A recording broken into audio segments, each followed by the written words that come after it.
Mga kapuso, ready at excited na yung mga taga San Fernando, Pampanga para sa taunang Giant Lantern Festival. At naku, Jigs, talagang inaabangan yan, no? Oo, at bukod po sa pagluluto, dyan po eksperte yung mga kapuso natin dyan sa Pampanga.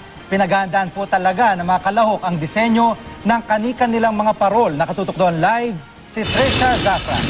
Trisha. JGP, marami na nga tayong mga kabalen ang nakaantabay sa pagpapailaw sa mga naglalakihan at naggaganda mga parol dito sa Christmas capital ng bansang San Fernando, Pampanga sa kanilang taon ng Giant Lantern Festival. Habang padilim, inaasahang magniningning lalo ang ganda ng mga parol na ito sa taunang Ligligan Parol. 11 barangay dito sa San Fernando ang magtatagisan ng kanilang mga disenyo ng giant parol. Umaabot ng 20 feet ang diameter ng mga parol at umaabot sa 7,000 hanggang 10,000 at 600 mga bombilya ang ginagamit sa bawat isa. Inaantabayanan ngayong gabi ang parol ng Barangay Santa Lucia na 2 magkasunod na taon nang nanalo.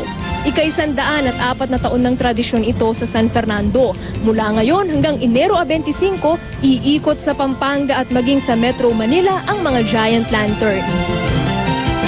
Pia, Jiggy, libre itong Giant Lantern Festival. Sa mga gustong manood, kukuha lamang sila ng ticket dito sa Robinson Star Mills Mall. Samantala, Jiggy at Pia, nananawagan yung mga organizer sa mga pupunta dito para manood. Kung kaya nila ay magdala raw sila ng mga relief goods na gusto nilang ibahagi sa mga kababayan nating nabiktima ng Bagyong Pablo. Iti-turn over lamang daw nila yan sa mga organizer at sila na magpapadala sa mga kababayan nating nabiktima nitong nagdaang bagyo. Pia, Jiggy.